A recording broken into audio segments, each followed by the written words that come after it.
que nuestro Dios es un Dios alegre. Qué cosa tan preciosa cuando la Biblia declara del Dios que usted y yo tenemos, que es un Dios alegre. Porque muchas cosas que la religión hizo con su solemnidad equivocada fue robarnos la alegría de Dios. Pues no podíamos reír, no podíamos tocar palmas, no podíamos danzar, porque eso constituía pecado. Pero una de las cosas que trajo Cristo y que trajo la libertad fue la fiesta. Por eso Jesús, según el Evangelio de Juan, principia su ministerio en una boda. Jesús no principia su ministerio, según Juan, en el templo de Jerusalén, que era el lugar donde se suponía que los rabinos, los profetas o los maestros de Israel debían hacer su lanzamiento, por decirlo en un término muy de nuestro tiempo, ¿verdad? Sino que Jesús coge una región de la periferia desconocida, una región prácticamente que no significaba mucho para el entorno de Israel de ese entonces, y allí dice el Evangelio de Juan, como para que no nos quede duda, que Jesús principia su ministerio. Y principia su ministerio prolongando una fiesta. Lo que significa la presencia de Cristo en medio de nosotros es una fiesta. Amén. Y en medio de la ausencia, y en medio de la carencia, y en medio de que podamos no tener alguna cosa en esta noche, como María, nosotros declaramos, hagamos lo que Él manda. Qué cosa tan linda, ¿verdad?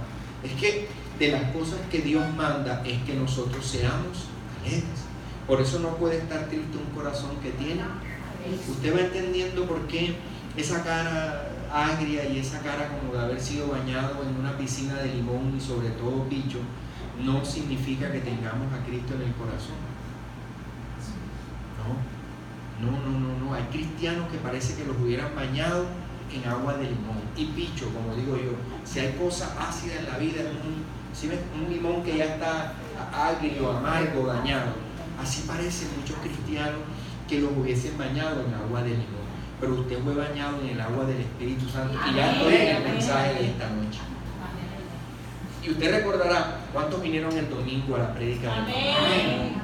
Que el domingo, a propósito de toda esta serie de predicaciones que van a derivar en nuestra celebración de Gedeón, hemos venido construyendo la plataforma desde el domingo que vino el pastor Vincent y que nos compartió esa palabra, y la serie que tuvimos de devocionales los 5 días, y hoy vamos a continuar con esa serie de mensajes que nos van a poner frente a esta gran celebración de Gedeón para esta iglesia. Y es que una de las cosas que yo les decía el domingo es que después de la langosta venía, ¿qué cosa? La calma, ¿verdad? El libro de Joel, a propósito de tiempos difíciles, de tiempos complejos, como para enlazar el mensaje de hoy, el libro de Joel empieza diciéndonos que hay un panorama desolador. Incluso usted recordará, los que estuvieron el domingo, que ya la prédica está en nuestro canal, así que si la quieren ver, pueden mirarla en nuestro canal, está para que usted pueda sintonizarse un poco más con el mensaje de hoy. Y una de las cosas que Joel descifra en lo que está ocurriendo es que tenemos que transmitir un mensaje a las generaciones que nos corresponde a quienes estamos viviendo hoy esta temporada, que a quienes estamos hoy frente a lo que podemos estar viendo con nuestros ojos. Y usted y yo no somos ciegos. ¿Qué está ocurriendo hoy frente a nuestros ojos? Cosas terribles. Si uno se deja llevar, como parte de lo que hago en mi vida, en el tema de periodismo y todo eso, mañana tras mañana, cuando enfrento esa área de lo que hago en mi vida, yo digo, wow, Señor, desde que nos levantamos estamos rodeados de unas circunstancias adversas. Y pareciera que está volviendo, y la historia es cíclica, por eso decía Marx que los pueblos que olvidan su historia están condenados a repetirla, pero antes de Marx lo dijo Dios. Por eso Dios le dijo a su pueblo, encárgate de decirle a tus hijos y a los hijos de tus hijos y a los hijos de sus hijos lo que está pasando, para que no olviden que yo he sido Dios que los traje del desierto, los sostuve. Es decir, para que no olvidaran su historia, porque si olvidaban su historia, era que aunque hubiese habido la fidelidad de Dios, la dureza de su corazón había producido resultados que Dios no quería. Por eso el domingo también decíamos que no es la voluntad de Dios y hierra el ser humano y todo cristiano que dice que Dios quiere que alguien se enferme y muera de cáncer o de eso. Esa no es la voluntad de Dios. Esa no es la voluntad de Dios.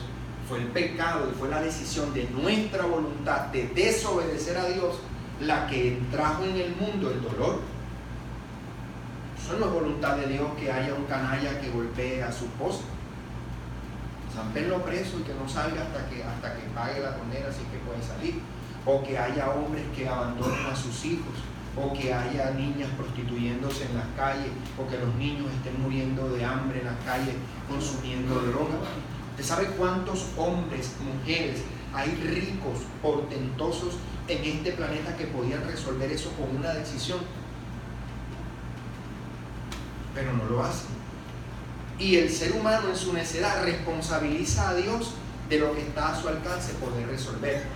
Por eso no se olvide que tenía que ver toda esta serie de predicaciones con cómo salir de toda esta adversidad y todas estas dificultades, cumplir lo que Dios había dicho, decretado por su palabra cada 50 años, que era ¿qué cosa?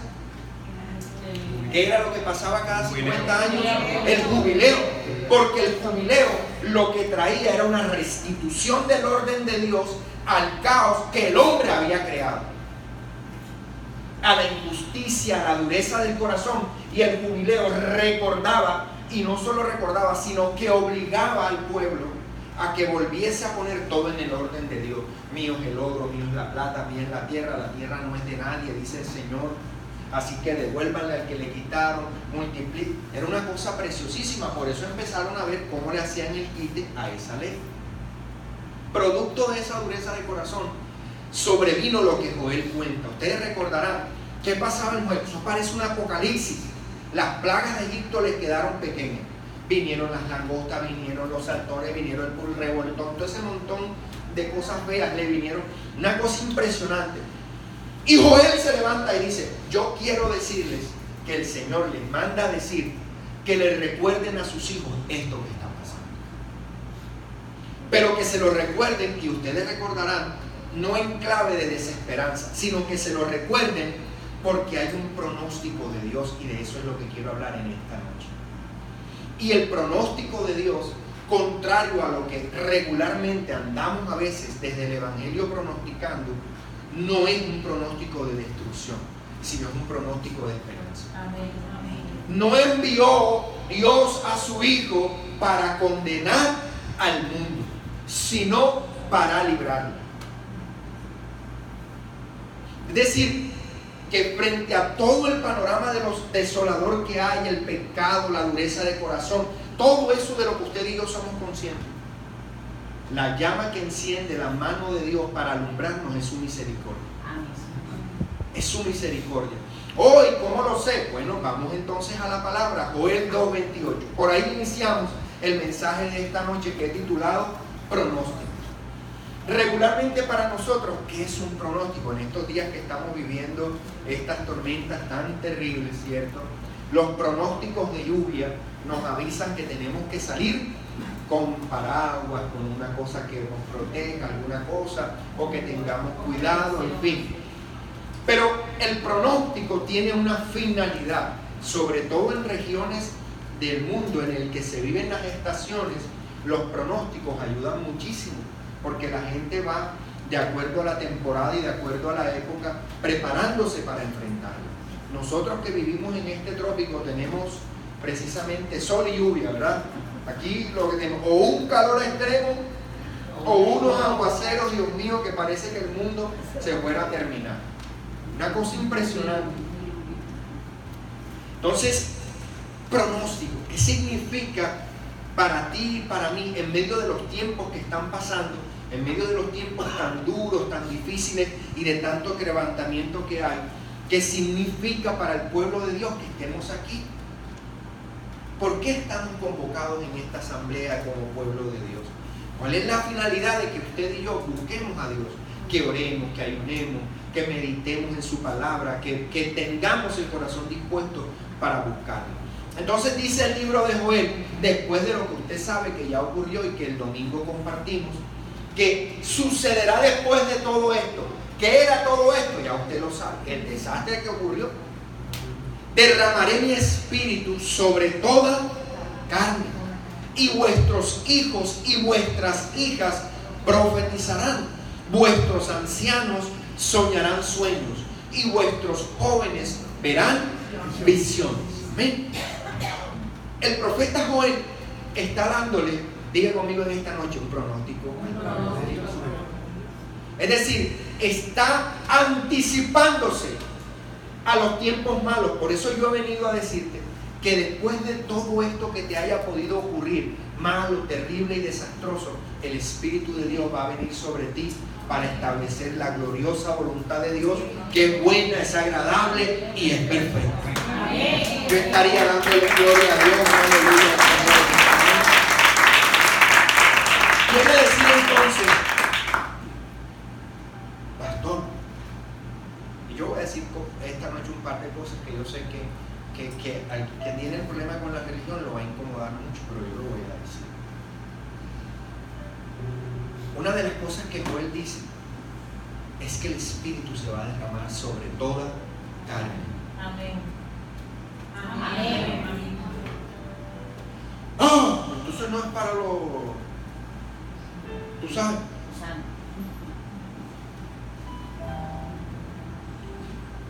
La profecía, si la queremos ver desde ese marco, es una profecía tipológicamente abierta, no condicionada. Sucederá que después de derramaré mi espíritu sobre toda. Si estudiamos, no le voy a dar clase de hebreo en esta noche porque no lo voy a aburrir. Pero si estudiamos el idioma original del texto en el original del hebreo, es toda la creación de Dios.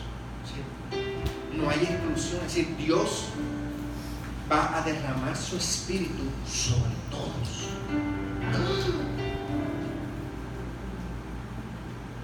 Y los que no vienen a la iglesia, los que no quieren saber de Dios, ¿y qué va a pasar con ese montón de gente? Ahora pregunta, ¿cuál es la función del Espíritu Santo si no viene sobre toda carne? ¿Cómo la gente podrá entender que necesita de Dios si el Espíritu Santo no se los hace entender? Porque es que nosotros hemos creído y nos han enseñado que el Espíritu Santo para lo único que sirve es para andar, Rambo saca la bazooka y tumba la pared. Para eso es que hemos creído que el Espíritu Santo sirve y para que la gente empiece, tú sabes, la cosa esa y la brincadera y la cosa. Y que esa es la manifestación del Espíritu Santo. O que el Espíritu Santo es que se paren aquí con un horóscopo no chino, sino un horóscopo cristiano. Y voltear los ojos.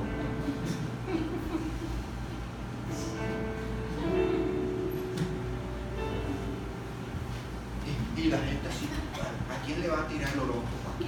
El horóscopo cristiano.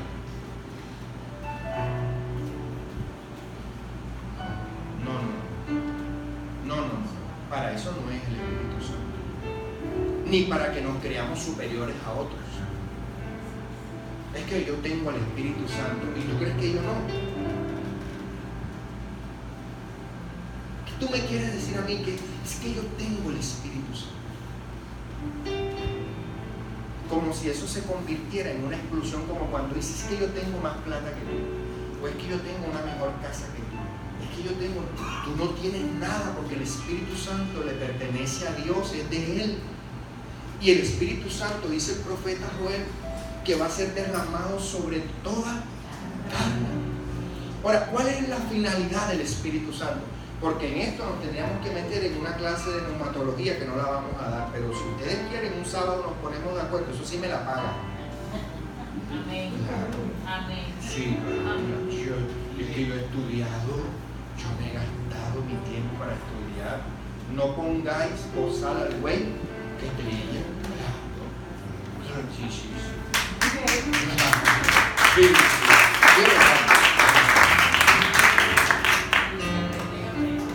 Pónganse de acuerdo y cuadramos precio y hora y día. Entonces el Espíritu Santo es un pronóstico, diga conmigo, esperanzador. El Espíritu Santo está enmarcado dentro de una profecía de un tiempo postrero que se va a abrir para toda carne. E incluso es tan machacante el asunto como para que entendamos que coge los dos tipologías en el que la vida comienza y termina, porque dice: vuestros hijos, vuestras hijas profetizarán. Igual usted puede buscarlo y consultarlo, es decir, los infantes van a profetizar. Pero ¿qué quiere decir eso de profetizar? Porque vuelvo, insisto, sáquese de la cabeza ese tema de profecía del que se para a decirle: estoy viendo una sombra negra detrás de tu espalda, que las sombras son negras, no son de otro color. O alguien aquí ha visto una sombra transparente.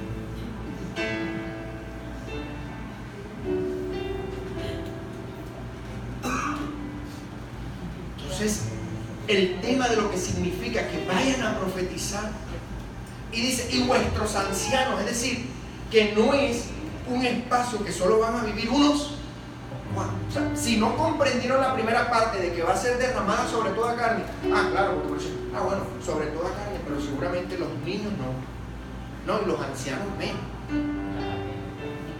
¿Ya para qué? Porque los arrumamos como para que no molesten mucho. Y yo ya le hablé de esto en unas clases de teología que dimos en la escuela de teología, que Dios va a insistir mucho en la niñez y en la ancianidad, porque un pueblo que viene de ser esclavo, el niño es una carga y el anciano lo es más todavía, porque un niño no tiene toda la fuerza que se necesita para que produzca lo necesario, y un anciano ya la perdió. Entonces, en la fuerza productiva esclavista de Egipto, estos dos sectores de la población eran un peso, eran una carga. Por eso, en los mandamientos, que no son una experiencia religiosa, los mandamientos son una experiencia humana. ¿Usted me está escuchando? Humana. Eso no tiene nada que ver con religión. Una experiencia humana. Porque cuando te dice que tú no vas a robarle al otro, eso no tiene que ver con Dios, tiene que ver con respetar al otro. Es que siendo esclavo, aquí lo que menos te enseñaron fue a respetar a los demás. Y honrarás al Señor tu Dios. Ya no es honrar a un amo que te esclaviza.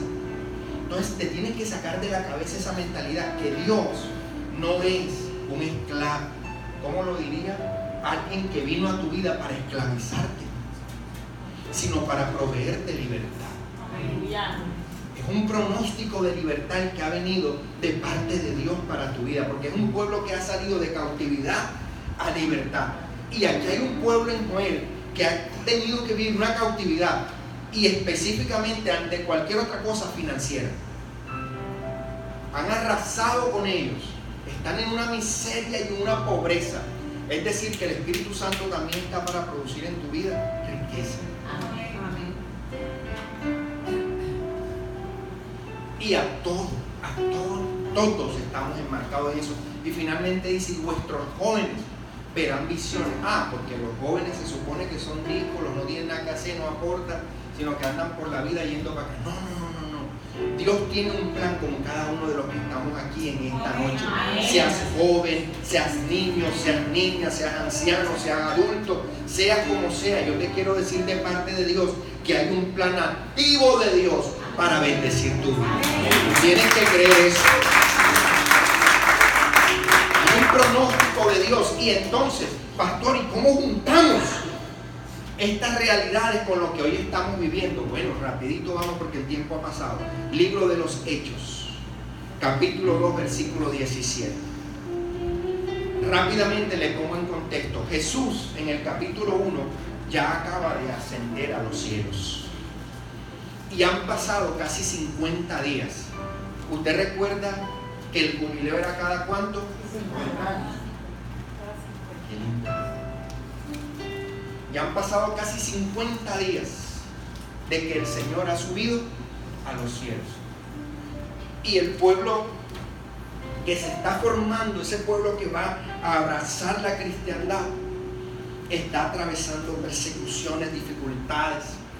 Y en el mismo capítulo 1 del libro de los Hechos, que no lo vamos a leer por tiempo, pero usted lo puede leer, el Señor ratifica que el que Él se vaya es una garantía del cumplimiento de una promesa, cosa que ya les había dicho a lo largo de los evangelios: os conviene que yo me vaya, porque si yo me voy, va a venir el otro consolador.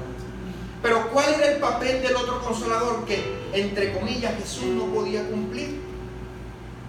Porque tenía que venir el otro consolador. O sea, quiere decir que Jesús también nos consuela. No es que no lo va, pero tenía que venir. ¿Cuál era el papel del otro consolador? Hasta este momento el Espíritu Santo está operando solo en Jesús. Ustedes recordarán que el Espíritu Santo descendió como una paloma sobre el Señor y se oyó una voz que decía: este es mi Hijo amado en el cual... Es decir, hasta ese momento la profecía de Joel se había cumplido solo ¿en quién? En Jesús. Pero la promesa era que se tenía que derramar ¿sobre quién? Entonces para que ocurriera esto tenía que darse un paso siguiente. Y para que esto pudiese ocurrir en tu vida y en la mía hoy, tú siempre tienes que ir un paso hacia adelante. Por eso Pablo va a decir: nosotros no somos de los que retrocedemos, sino que avanzamos para salvación. Porque tú tienes un pronóstico que camina en un día que va como la luz de la aurora hasta que el día sea perfecto. Es decir, que aunque la noche sea tormentosa, que aunque se transfieran todas las tormentas a tu vida en un momento determinado, el pronóstico sobre tu vida es que tu día va a ser perfecto. Amén. Hasta que lo sea. Pero ahora tú caminas en un pronóstico. ¿Cuál es? Hasta que sea perfecto.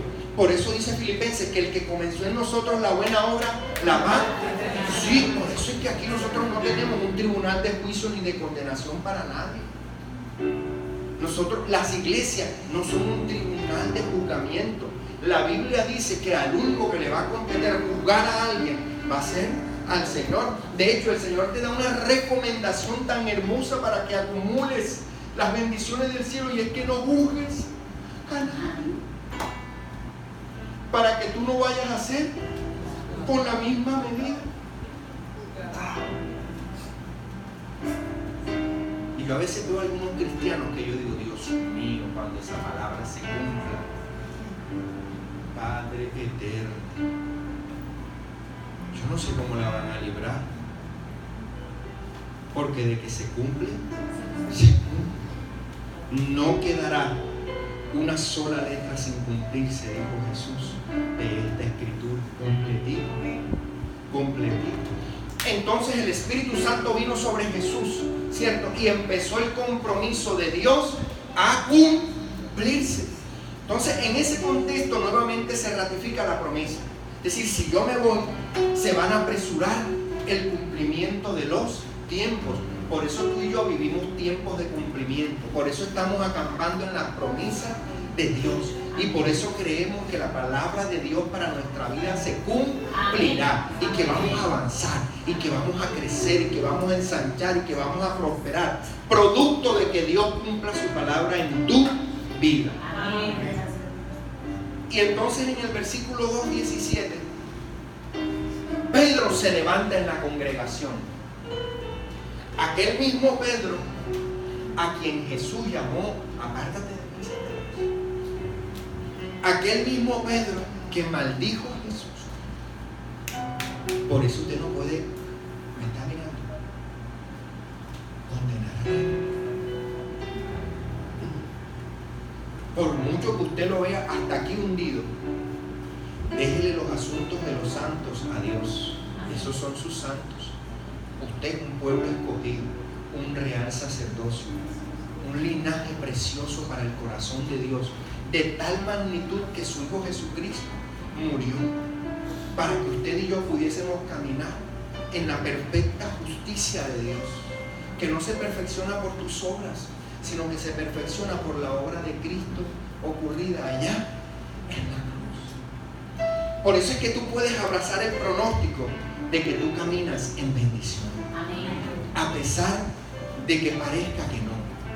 A pesar de que el tiempo allí afuera pronostique desgracia, carencia, pobreza, miseria y destrucción. Mientras acontecía, usted lo recordará, en la tierra de Egipto esa realidad, y se desataban todas las plagas, en la tierra del sol, que era donde habitaba el pueblo de Dios, todo iba Y yo le voy a decir algo que de pronto a más de uno no le va a gustar.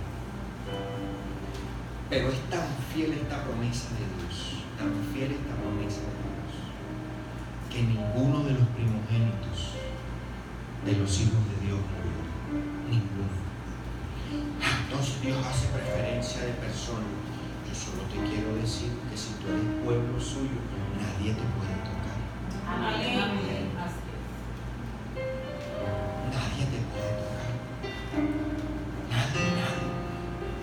La muerte se batió al ancho y al extremo y al otro extremo por Egipto, y todo el mundo amaneció llorando. Pero el pueblo de Israel danzando, porque tenían un pronóstico de libertad. ¿Hay alguien que esté entendiendo?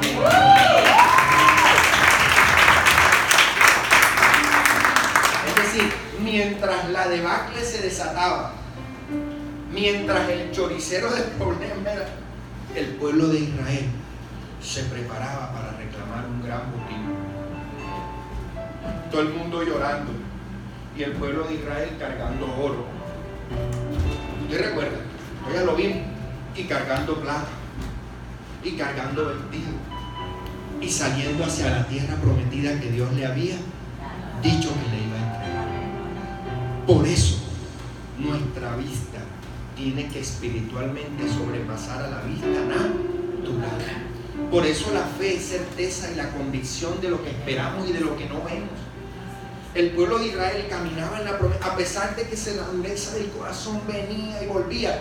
Había un pronóstico al que se aferró Caleb y Josué. Usted lo recordará.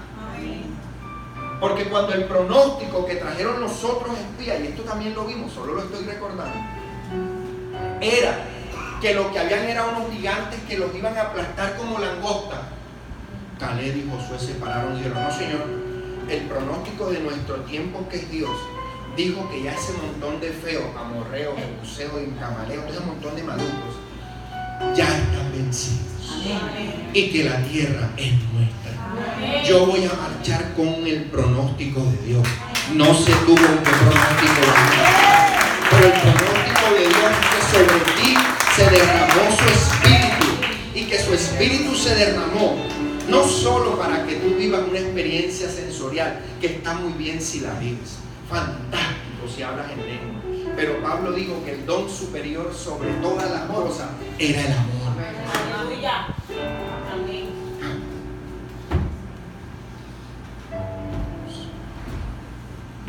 Y es que si no tenemos amor, nada somos. Por eso el Espíritu Santo está derramado sobre tu carne. ¿Tú puedes entender eso? Porque el amor de Dios lo quiere. Él no quiere que nadie perezca. Él quiere que todos sean salvos, todos, hasta el más bandido que te ha sacado la piedra más de una vez, que tú digas: ese, de lo vil y de lo menospreciado, el Señor toma para avergonzar a los sabios y entendidos. Yo creo que eso se merece una alabanza. Qué lindo es el Señor. Son los pronósticos de Dios. Cuando nadie apuesta un peso por ti, Él apostó a su Hijo Jesucristo. Gloria a Dios. Qué lindo es el Señor. Es decir, por eso tienes que caminar por fuera del pronóstico del hombre, y sobre todo el pronóstico de la religión. Porque los pronósticos de la religión, prepárate porque lo que viene es juicio, y esto se va a poner si creen que esto parecen unos bulldozers con mantecados.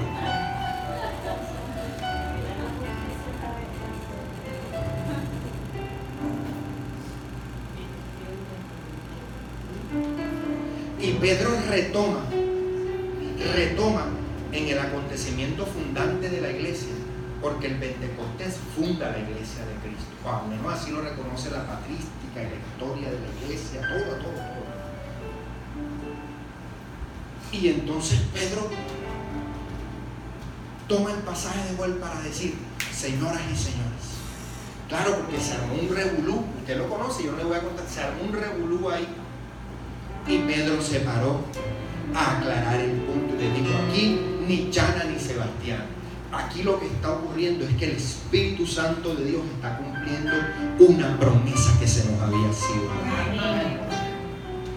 Y sucederá en los últimos días, dice Dios, que derramaré de mi espíritu sobre toda carne, y vuestros hijos y vuestras hijas profetizarán, vuestros jóvenes verán visiones y vuestros ancianos soñarán sueños. Siguiente, por favor.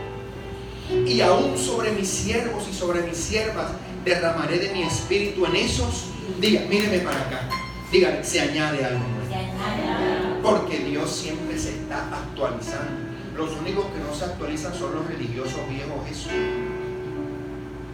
que querían seguir abrazando las tinajas de la ley. Las tinajas que nos lavamos. Y el Señor le dijo, llénenlas hasta que se boten. Y se las llenó de vino hasta las tetas para que aprendan. Es que el Señor es cosa seria. Seria. La gracia de Dios es lo más serio que Dios tiene. Es tan serio que a Él le gusta hacer todo lo contrario a lo que el religioso espera. O sea, que un religioso, aquí ya se acabó el vino, esto es de Dios. Aquí se acabó la guayafita y la recocha, todo el mundo para la casa. El Señor dijo, no. Si ahora es que voy a derramar de mi espíritu sobre toda carne. Si ahora es que el mejor vino tiene que empezar a ser probado, porque ustedes lo que han estado tomando es pura agua de panela, esa vea. Ustedes creían que han tomado esa agua de panela. Chirrinchi de eso.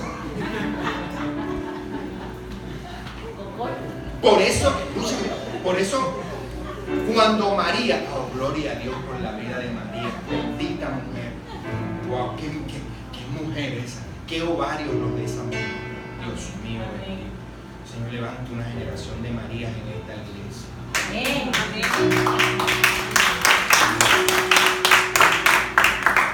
Lo pronosticó. Hagan lo que Él diga. Es lindo, ¿verdad? Hagan lo que Él diga. Se acabó el punto. Lo que Él queda, hagan lo que Él diga. Es que haciendo lo que Él dice siempre nos va a ir bien. Siempre nos va a ir bien. Y el Señor le dijo a su pueblo, yo me voy, pero os conviene que yo me vaya, porque entonces vendrá sobre ustedes el otro Consolador.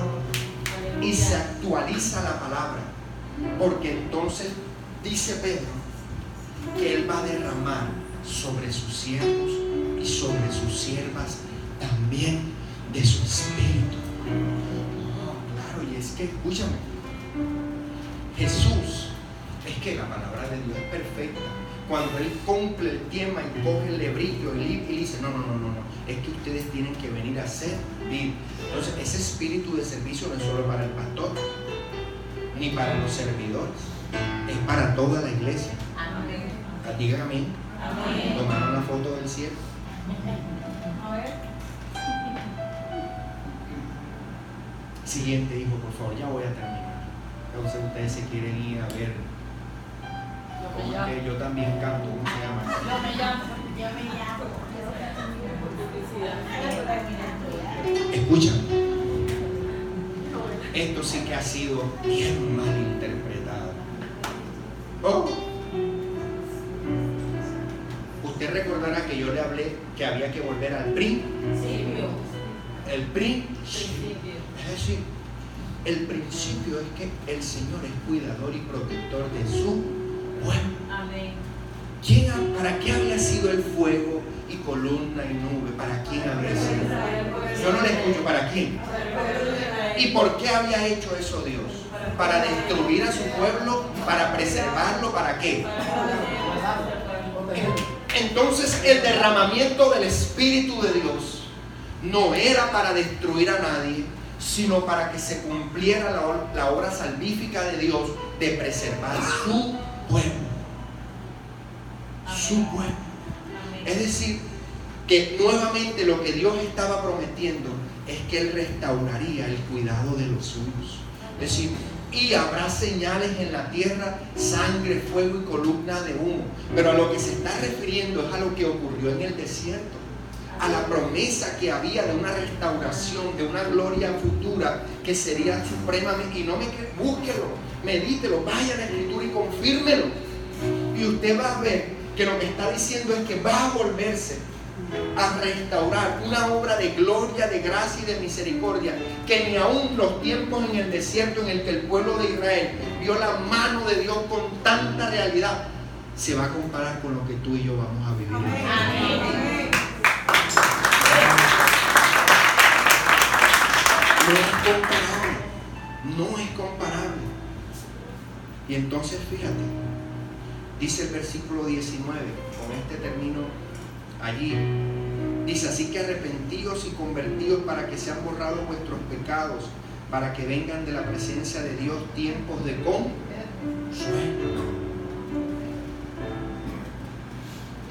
Y el Espíritu Santo, ¿qué papel juega entonces en todo lo que se ha desatado allí? O sea, ¿qué es lo que ha pasado para que todo esto que nosotros estamos leyendo pueda de alguna manera venir a ser lo que la palabra de Dios había prometido? Y entonces dice finalmente en el capítulo 22: israelitas, oíd estas palabras. Estoy leyendo en el 2:22. Varón aprobado por Dios entre vosotros con las maravillas, prodigios y señales que Dios hizo entre vosotros por medio de él, como vosotros mismos sabéis. A este entregado por el determinado consejo y anticipado conocimiento de Dios, prendisteis y mataste por manos de inicuos, crucificándolo, y Dios lo levantó suelto de dolores de la muerte, por cuanto era imposible que fuera retenido por ella. Es decir, ¿sabes qué empieza Pedro a decir? ¿Qué habían estado viviendo ellos con la muerte de Jesús? Lo que había ocurrido en los tiempos de Joel. Sí lo van a decir. Se había el saltón, el revolcón. ¿Usted recuerda los dos que caminaban por Emaús? ¿Qué venían diciendo? Ay, si lo pensaba, si este era el que iba a restablecer el reino, este era el que nos iba a rescatar, este era... Ay, pero no, nuestra esperanza fue fallida. Y Pedro está diciendo, es que ustedes creyeron que habían acabado nuestra esperanza. Pero no, nuestra esperanza se levantó todavía más fortalecida. Como lo decía el pastor en el mensaje que nos compartió la última vez: mataron al cordero, pero liberaron al león de la tribu de Judá. Aleluya. Entonces, finalmente, el pronóstico sobre el que tú y yo caminamos es un pronóstico de bendición y es un pronóstico de preparación para que tú y yo podamos entender que realmente lo que Dios está diciendo para nosotros, uno, y con esto termino y nos vamos poniendo sobre nuestros pies, es que el Espíritu Santo prometido por Jesús y derramado sobre ese pueblo trajo entendimiento. Escúchame, la iglesia, este cuerpo que somos nosotros, camina en un pronóstico que se va a cumplir. Nosotros no estamos todos ni homogenizados ni pasteurizados para hacer litros de leche todos. Aquí hay jugos de maracuyá, jugos de toronja, jugos de uva, de limón, yogur griego. Aquí hay de todo. De todo. ¿Y por qué le estoy diciendo esto? Porque a veces creemos que el cuerpo de Dios es una producción en serie de todo el mundo igualito. Por eso ese pronóstico de derramamiento sobre toda carne, lo primero que produjo fue entendimiento. Los griegos con los otros, y todo el mundo decía, pero este no es de allá y este no es de acá, y cómo es que nos estamos entendiendo, y los otros decían, es que están borrachos, es que no sé qué, es que esto, que lo otro. Por eso Pedro se levanta y les dice, es que estaba declarado que el Espíritu Santo de Dios tendría que producir entendimiento entre gente muy diversa, y la iglesia es un cuerpo que tiene muchos miembros. Por eso nuestro pronóstico es que en medio de esa diversidad el Espíritu de Dios va a ser derramado. Esta iglesia vive llena del Espíritu Santo de Dios porque tú haces parte de esa diversidad. y sobre ti está derramado el Espíritu Santo de Dios. Lo segundo que quiero terminar diciéndote, y lo último en esta noche, es que venido el cumplimiento de esta promesa, ¿tú sabes qué ocurrió?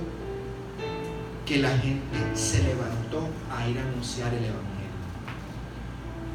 Y ahí tú y yo tenemos que tomar nuestra parte, porque podemos tener el Espíritu Santo para calzar muelas y que se desaparezcan todos los consultorios odontológicos. Me da pena con Rafa, pero se va a quedar sin trabajo. Si creemos que para lo único que el Espíritu Santo viene es para calzar muelas. Yo no tengo nada en contra de eso, gloria a Dios. Si el Espíritu Santo les calza muelas con diamante y cosas, gloria al Señor. Si le viene un proceso ahí, vaya, empeñelo y que le vaya bien. Aunque el Espíritu Santo está derramando oro, gloria a Dios. Hombre, si lo sacó usted de la inmundicia y del pecado en que vivía, que derrame oro, eso es lo de menos. Por favor. ¿Ya? No, por favor, eso no es el problema. No, que el Espíritu Santo está poniendo riñones, ojos, vesícula. Gloria al Señor. Pero el Espíritu Santo es más que un milagro. El Espíritu Santo viene para anunciar el Evangelio de Cristo y que la gente pueda entender que hay un derramamiento del Espíritu Santo que más allá de un milagro físico o financiero, lo que quiere producir es salvación. Yo dije salvación. Y para que eso ocurra, sobre ti que ya vino el Espíritu Santo, tiene que ocurrir el milagro prodigioso de que tú le hables a otro de Cristo. ¿Tú sabes a qué salió ese pocotón de gente ahí? A hablarle, a cumplir la gran comisión. Es que esta iglesia se puede llenar de enfermos, de lisiados, de paralíticos, pero eso no significa que se vayan a salvar.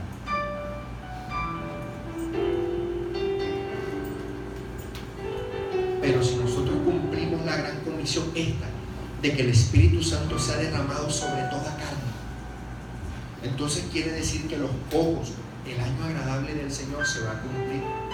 Los que sufren, los que están apartados, los que se han ido, los que no quieren saber de nada sino morirse, van a ver en ti no la arrogancia de creerte superior, sino de saber que uno con el que nadie quería entenderse y al que nadie quería acercarse, hoy la gracia de Dios lo usa como un instrumento de victoria. Eso quiere el pronóstico de Dios, que tú seas usado para la gran comisión. Y en esa gran comisión entonces, mira, déjame decirte que lo que vamos a vivir son tiempos gloriosos. Después de ahí Pedro se levantaba y se convertía en 4,000, 5,000. Te voy a decir esto y termino, ya lo he dicho varias veces, pero es que no quiero irme sin decirte esto. Se convertían 5,000, se sanaba uno.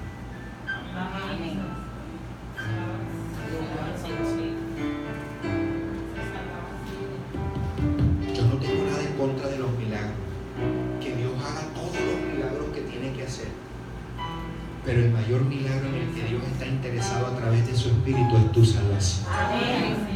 Y la salvación de la humanidad. Dáselo fuerte al Señor si se levanta. Y después volvió a predicar. Se sanó otro y se salvaron 3,000. ¿Usted está entendiendo? ¿Cuál es el Espíritu Santo que en esta iglesia necesitamos vivir? Un Espíritu Santo que produzca salvación. Que el que entra a este lugar diga: qué lindo, yo quiero vivir en esa salvación.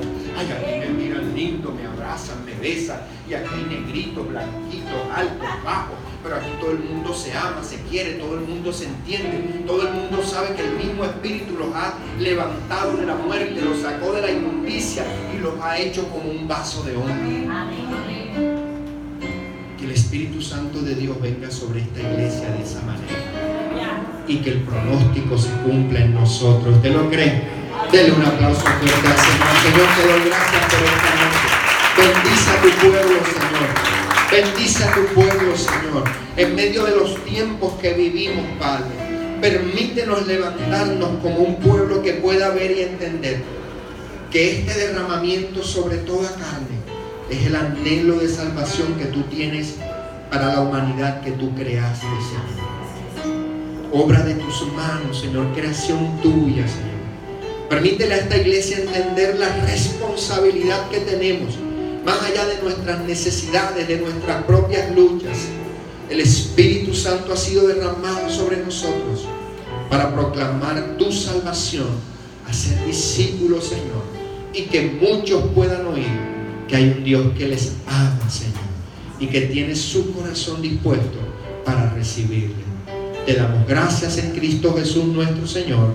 Amén. Dios le bendiga, Dios le guarde, que la paz de Dios esté sobre su vida. Le amamos, le bendecimos. Nos vemos el domingo 9 de la mañana.